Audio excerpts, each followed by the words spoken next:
was just a useless piece of shit drug addict. I go, you can't say anything to him. She goes, I'd tell them, well, you were a great mother. I said, who fucking cares? I was a good mother. I was a useless piece of shit because I was addicted to drugs and I died and I should be dead. Like, why even have a funeral? I'm useless, right? That's what you just said. See, the thing but why is it different if it's me? You're going to say, well, she was a good mother. She was this. That doesn't matter. My main purpose in this world was just to be a drug addict, and So then she had to rethink it when I put it, making it me. Because I just thought that was powerful. So what we are talking about today is projection of people, right? And there are like, this is where see, I by nature I'm very spiritual, so I like to use spirituality to make my life. Okay, that's the phrase I use. And I think most of the drug addicts, believe it or not, are very spiritual. I'm going to say it in a way that it makes sense to you, because we live in different bodies. Okay, we have total 7 bodies. Actually, my teacher does this program called Nithya Kriya Yoga, which is a 5-day program, because it is essentially relearning the process of death, because we have died so many times. And that's why, like, when you're driving, you'll be like a zombie and suddenly you arrive. And that's because we are not in a physical body. So there are total 7 bodies we hold. Physical body, which holds all the fear of death.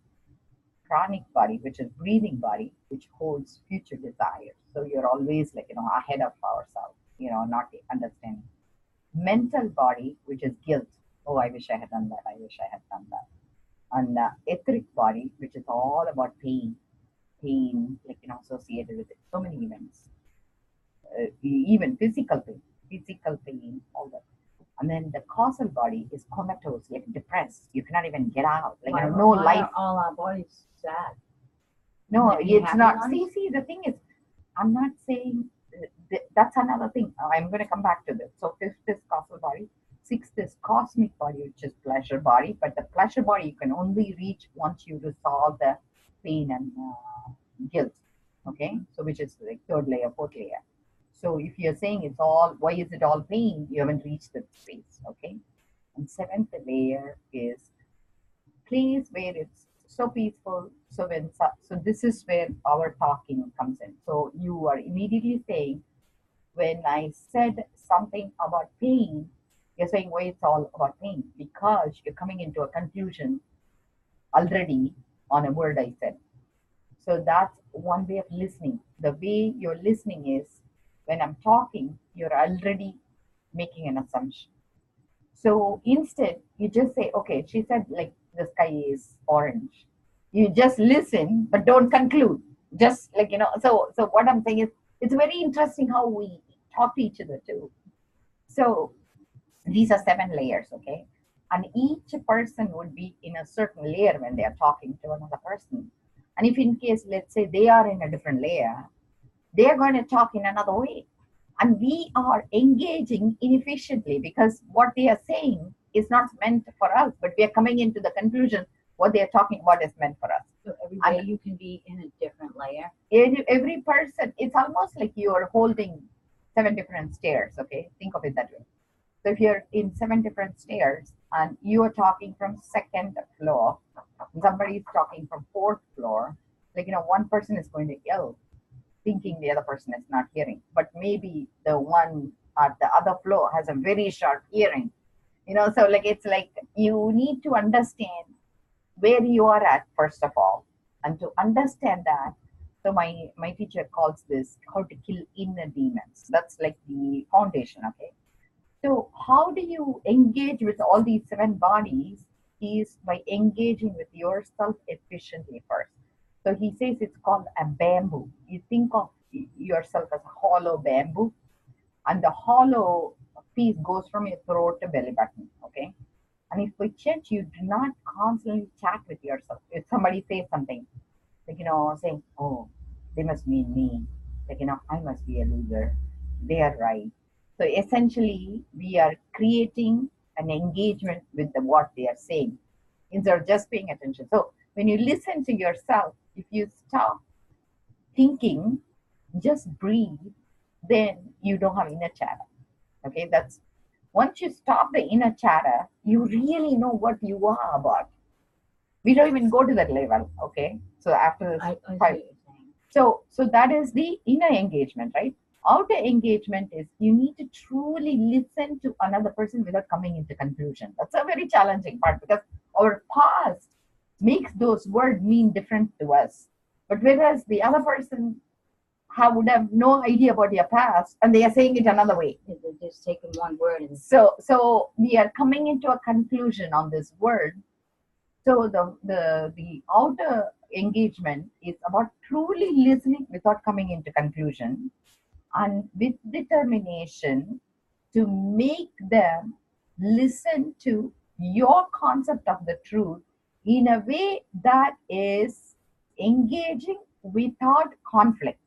So when you engage consciously without complexity or conclusions or complications, you would be able to talk to their listening. That's how you create influence. When you influence other person by your idea, like I'm influencing you indirectly, right now, because you're listening to me, you're not interrupting me, and you are like staying silent. So when I am influencing you that way, I create leadership. When I create leadership, you automatically transfer my image in your brain because we are like monkey neurons. Like, monkey see, monkey does. So essentially, you're going to go talk what I said that to 10 people. I mean, whether you know it or not, you're going to do it, right? So because indirectly, I'm transmitting that leadership skills to you and it will come into effect. You'll say, oh my God, it's like popcorn, suddenly it'll pop for you, and that is leadership skills, and I'm going to transfer that, and you automatically are going to be creating leadership skills, and ultimately the effect is we are going to all have the ability to reach the next level and succeed in that communication and have celebration everywhere. That's the whole purpose of the life. But by engaging another way, right, like see, anytime we create two different opinions, there is going to be conflict. But whereas when we engage in a way, even if she says 1,000 things, okay, pick one thing she agreed with you and start from there. It's like a seed, okay? So there are 100 seeds she spilled up, your mother. Ultimately, the one seed you need to focus on is what is the point of our conversation? Did you figure out like why she said all that? So why did she even pick on a drug addiction issue? Like, what is it one thing? Because one of my friends, the same way, she keeps on saying, oh, they use all the insurance, drug addicts, blah, blah, blah, blah. I'm like saying, so what you're saying is you don't have good coverage for your program. Right? It's jealous. So when you boiled it down to what I found was they were jealous. They were jealous because they assumed that the other person is getting enough care. But you know what? You have to show up every week. You need to be tested. Like in the long run, it's more agony for you. But they don't see it. They see only the thing that you're doing outside because you're so happy what you're doing is right. That happiness they cannot tolerate because even though they say they're a doctor, they're miserable. All right, like so you need to give yourself kudos. Oh my God, see, because when somebody is jealous of you, you're doing something right? Yeah. So that's what Jerry Springer. I get my moral. Oh no, stop. He says in the end of his show, he says the best revenge for people who hurt you is for you to be happy. And I feel that's exactly what the life is about. Like once you're happy, even if they are bad, eventually they will get on your ship. Like eventually they'll get on the ship. Because initially they'll be miserable, blah, blah, blah, blah. But don't give value. Like, you never need to validate the insane. Have you ever gone to a mentally ill person and who's like yelling and screaming and say, you need to be given more care, or like, have you ever gone and pacified a guy who's acting out? You would never do that. Like, meaning like what I'm saying is in the normal situation, not in the hospital. Of course, we pacify them. But what I'm saying is you are going to keep quiet and walk away, right? Like when somebody is yelling and screaming and like, acting out, you're not going to engage in a way that's going to create any sort of relationship with them. They are so caught up in their own drama. So at that point, you don't need to waste your energy. Sometimes it's so interesting to see where they are coming from because sometimes the conversation is so bogus. Like, it's like it has no substance. I feel you don't need to validate mentally ill people. But meaning like I'm not like picking I don't want it to be misconstrued because like this is the way I talk to my husband. That's why maybe I'm saying it that way. I said, I'm so grateful I think of you as insane.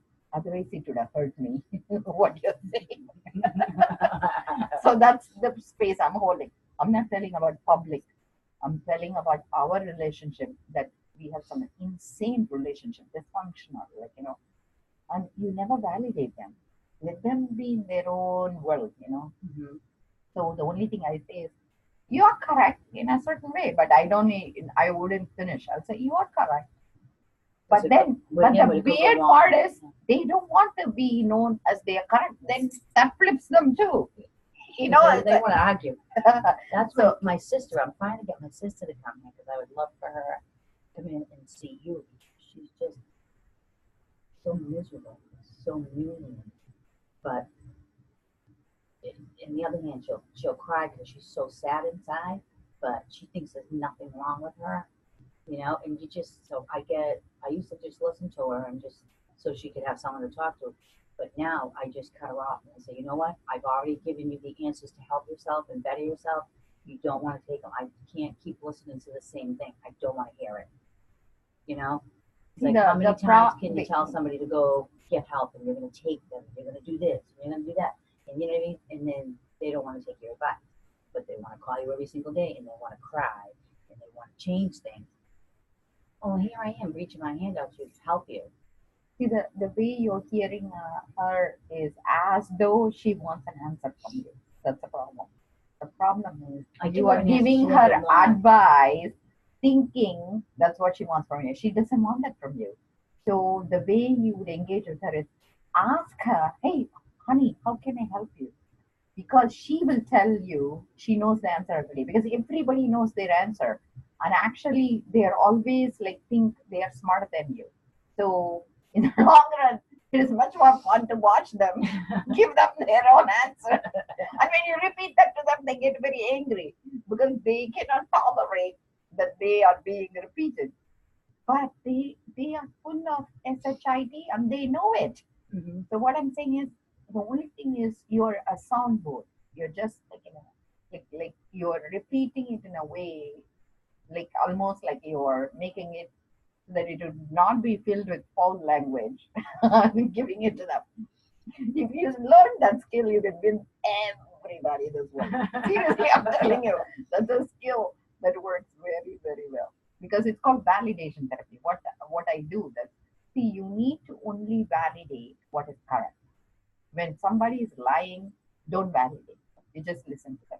One guy, right, this guy is testing positive for cocaine. And so he's flipping out and he says, no, this is an error on your lab. I never used it, blah, blah, blah. So I said, okay. But I said, I'll figure it out next week.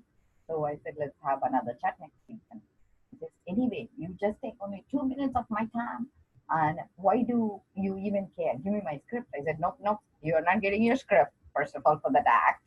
And I said, you're coming back next week and let's cool down and talk. So he goes. The minute he leaves, he drops the cocaine pipe, Oh my God. So then I kept it for him. So then next week he came in. I said, hey, you forgot something. So he says, what? That ain't mine. That's what he said. He said, that's not mine. I said, oh, you know what? It belongs to you, but I'll throw it away if you want. But it's like crazy, So like people still their truth seriously. But what can you do? People get really aggressive and like if they're lying to you and you know they're lying and you try and get them to confess to their lie or screw up on their lie, they get really defensive and they start making you sound like you're crazy and they'll swear to it. You don't know what you're kind of talking about. You're nothing crazy, and they want to walk away from it. They want to shut the door because now they're like, oh my God, she knows. How am I going to I can't keep up this act. So they want to make you sound crazy and they want to start flipping out. So then you gotta go, all right, this is getting out of control. Let's forget about it. And see, that's what my boyfriend used to do when I used to accuse him of things. And I would only accuse him if I knew I was right, because I would follow and I would look and I would have evidence. I even would hide in the closet with the video camera. So when he denied it, I'd just pull out the video camera. How can you deny it, you know? And I always noticed when he was wrong, right off the bat, he would start swearing and go lock himself in the bedroom. I go, oh, now you just told me the truth, because this is what you do when you're lying. See, in the past, I used to do that way. Nowadays, I feel it's not my business what people do with their life. One thing is, I feel I need to be sincere inside.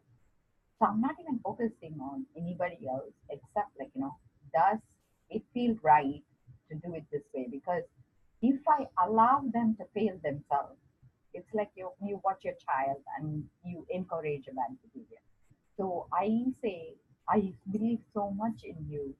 I'm going to not do this for you because I love you enough to bring you back.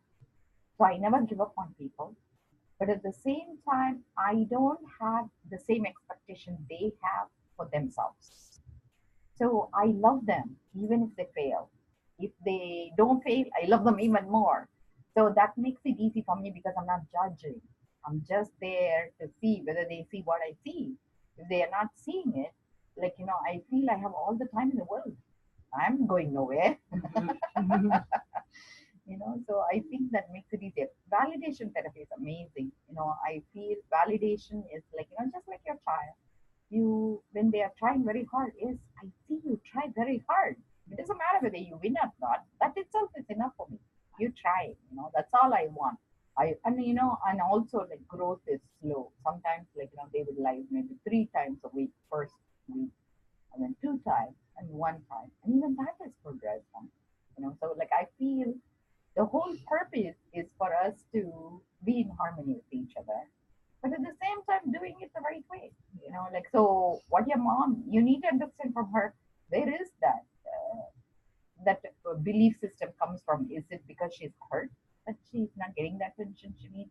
Because it could be either attention or it could be jealousy, or it could be a some lot sort of, to do with jealousy, because she doesn't get anything free in this world. Not even a discount on electricity. But then she looks at that, people like me, and why do they get this? And cancer people can't get medicine, but drug addicts can get free medicine.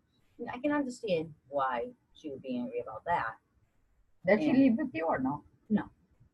But every time I go over to visit, I have to take a deep breath before I go in there, because it's always negative. I don't really tell my mother anything.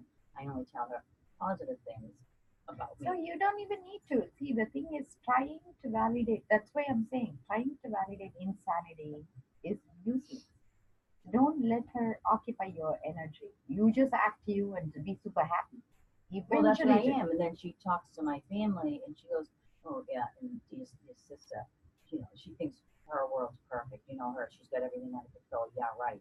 So I never go in and go, I'm having a hot day, I can't get the drugs, I'm fighting with my kids, and I can't pay my bills. I don't do that. I keep that all to myself, and I take care of it. And when I go over to visit her, I'll be like, oh, what are you doing? She'll be like, oh, Jake did the funniest thing today. And I'll be like, oh, I got these new sneakers. And to her, she's like, yeah, like you needed those. And then while I'm talking about the funny thing my son did, she'll interrupt me and start talking about my brother's kids. And that really pisses me off. So it's like I only tell her like, good things. So when she goes back, she can have good things to tell people. But she thinks because I only tell good that I have everything under control and I think I'm perfect. No, I just don't want to give you, 1, anything to worry about, and 2, anything to talk about to everybody. See, when I'm talking with you, the way your relationship looks like, there is 3 different thinking process going on. My teacher calls it thought current. The first is jealousy. The second thing is she tries to control the conversation and you are not allowing her. Meaning, I'm not saying it's good or bad, but it looks like that's important to her. And then that is one piece you want to validate, because when you empower, see, the whole thing is to make the other person feel powerful and hold their head high. When you come across as you are better than her, that makes her feel powerless. So she is like a vampire sucking on you again and again. Okay. Well, it's not that I want to make her feel like that. I'm just I No, don't no, want her no. to But have like to I'm worry saying, about that's the way she hears you. So Yeah, controlling yeah, the yeah. conversation is important to her. So sometimes it's you even for like formality's sake, let her take the lead of the subject what you want to talk about, because like you said, you want to talk about your son, but she brings up another thing. That's because she wants to control the conversation. So what you can do is, Mom, when you have time, I want to talk about my son. So like ask her permission, so she'll open up that space for you. You understand what I'm saying? So let her take the lead. I mean, it's kind of like a very tricky the way whole to world converse. was like that. I don't think. I think people would be really miserable inside if you had to let. Like, I can't stand when somebody lies to me, Yeah. and I know they're lying, and they're trying to convince me they're not lying, and then they turn it around to make it look like I'm crazy. See, that's And another it makes space me you so need to. angry. That's because you're listening with conclusions. Like I am saying, actually people are in our path to help us grow. Okay, that's the space you need to grow, whether you like it or not. It's going to keep happening until you accept the peace in you. So the three thought currents, again, I'm going to come back, is one is jealousy. One is like, not able to control the conversation. Third is fear of death. Does she have cancer? No, she won't go to the doctors at all ever. So there is something to do with fear, because when I'm hearing you, that's what I am learning from her, because energetically, like, I could see. You're 100% right. So I feel like, the fear, if it is, because why is she even persevering about cancer? So she's projecting in her mind, I'm going to get cancer, I'm not going to get the treatment. Like, like this is what I would be assuming is the reason for the conversation, because why should she even bother about cancer treatment for somebody she doesn't even know, right? So I think by her taking the lead on conversation, you're going to win this. You understand what I'm saying? So it's like a strategy I'm giving you, so that you would understand how to use validation in your home. Because it doesn't matter what, whether it's your son, your mom, your husband, or your dog, it doesn't matter. If you let them feel powerful, if you give them enough encouragement, they're going to stand up. See, the way the people mirror our expectation on them. If you call them a hero, they will always show their hero side. If you call them stupid, they'll show their stupid side. So you grow. It's like a plant. You prune and grow the piece you want, right? So like I feel by doing it that way, you will have even actually a much pleasant experience when you're engaging. Does it make sense to you? Yeah. You didn't hear it right.